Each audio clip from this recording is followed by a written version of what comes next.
Olá! É excelente iniciar mais um módulo da nossa jornada.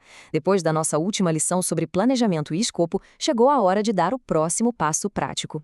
Esta explicação visual é trazida até nós pela Ford College e hoje, guiados por este estilo incrível de diagrama de patente traçado diretamente nesse papel bege, vamos analisar a planta baixa e as ferramentas necessárias para construir a estrutura avançada de testes de integração na Solana. Certo, vamos mergulhar de cabeça nisso. O nosso roteiro desenhado aqui em verde escuro está bem definido. 1. A fundação da integração. 2. Criando a matriz de testes. 3. Construindo o harness. 4. Execução e coleta. 5. O relatório de depuração. E, finalmente, 6. Rumo à implantação. Seção 1. A fundação da integração. Das unidades para os sistemas. O ponto absolutamente crucial aqui é entender essa diferença fundamental desenhada em nossa tela. Do lado esquerdo, os testes unitários. Eles são maravilhosos para isolar a lógica individual, garantindo que cada engrenagem funcione perfeitamente sozinha. Mas, olhando para o lado direito, temos os testes de integração. Eles são os grandes responsáveis por exercitar os fluxos de ponta a ponta. É exatamente aqui que a gente detecta o atrito entre essas engrenagens girando juntas antes daquele temido envio para a rede principal. Afinal, não adianta ter peças perfeitas se o motor inteiro trava quando é ligado, concorda? E por falar em peças que interagem, nós precisamos destacar a invocação entre programas, mais conhecida como CPI. O CPI é um mecanismo onde um programa na Solana chama diretamente as instruções de outro. Validar exatamente essas passagens de bastão cruzadas entre diferentes programas é o grande motivo pelo qual a gente precisa tanto dos testes de integração agora. Pense assim, se o programa de depósito de fundos não conseguir falar com o programa de contabilidade na hora H, o sistema inteiro desmorona. Vamos avançar para a seção 2, criando a matriz de testes, o mapeamento do nosso projeto. Essa tabela traçada com perfeição técnica ilustra de forma brilhante como nós mapeamos os modos de falha conhecidos. A gente tem os casos de teste ligados diretamente aos componentes-alvo e aos marcos do projeto. É só notar a primeira linha, um depósito, que realiza um CPI para contabilidade. Isso atinge o programa cliente, o programa de contabilidade e o token em conjunto, tudo para validar o marco do caminho crítico de depósito. É assim que a nossa lista de riscos se transforma em cenários executáveis de nível de sistema, sem adivinhação, apenas engenharia pura, direta e muito bem estruturada. O que nos leva à seção 3, construindo o harness, a montagem do nosso ambiente de simulação. A montagem física desse ambiente de teste dentro do esqueleto do repositório é bastante lógica, como um passo a passo de engenharia.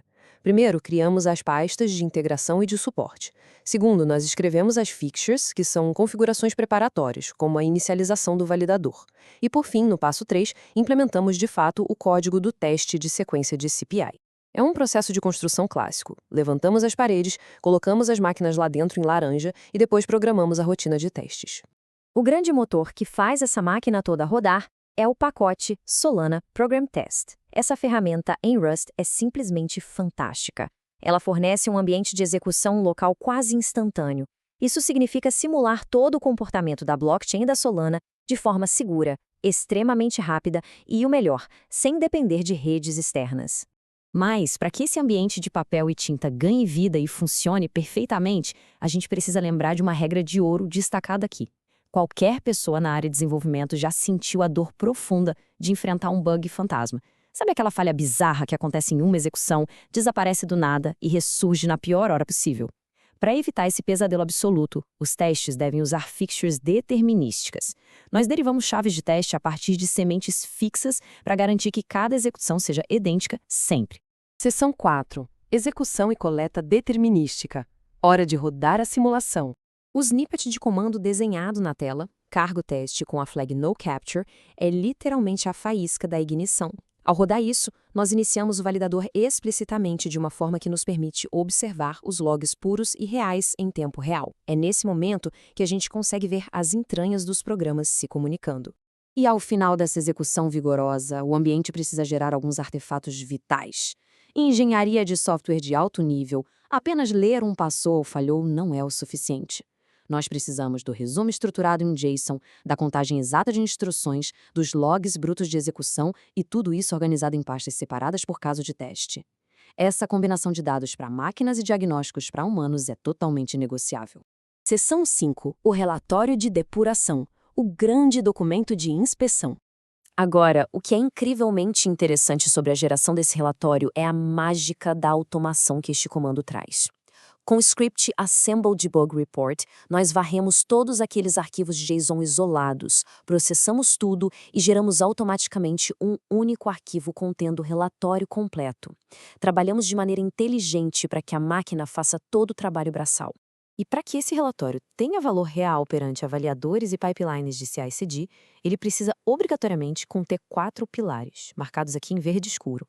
Uma seção para cada teste falho, trechos de logs brutos, uma hipótese técnica sobre a causa e o principal, passos concretos para a remediação. Um relatório que só aponta o problema sem dar a solução é só um trabalho pela metade. O que nos leva a uma questão provocativa no design de sistemas. O que acontece quando um teste rotulado como obrigatório falha? A resposta deve ser imediata e absoluta. O pipeline inteiro tem que ser bloqueado. Sob nenhuma circunstância, um código defeituoso que falhou nessa matriz pode avançar. Finalmente, seção 6. Rumo à implantação. Os nossos próximos passos. Vamos fazer uma recapitulação bem rápida da nossa planta de engenharia de hoje. Nós definimos os testes de integração, utilizamos o Solana Program Test para simulação, entendemos os KPIs e padronizamos saídas com fixtures determinísticas e relatórios de depuração. Esse conjunto inteiro é o que garante o controle absurdo sobre a qualidade do que construímos. Se fôssemos resumir a essência de toda essa explicação visual em uma única ideia, seria esta citação. O processo robusto de testes de integração detecta atritos muito cedo. É como testar o motor, os freios e a transmissão de um carro no laboratório de forma exaustiva para garantir que nenhuma surpresa bizarra aconteça na estrada. Nosso próximo passo prático consistirá em pegar os resultados bem-sucedidos e transformá-las em pacotes prontos para a rede. Não vamos esquecer de manter a matriz de testes no controle de versão. Agradecemos demais a companhia nessa explicação estruturada. Para ter acesso a recursos educacionais fantásticos sobre o Web3, é só visitar o site forge.college. Será que os nossos testes locais estão realmente prontos para a imprevisibilidade do mundo real? Fica aí a reflexão e até a próxima exploração na nossa jornada de programação.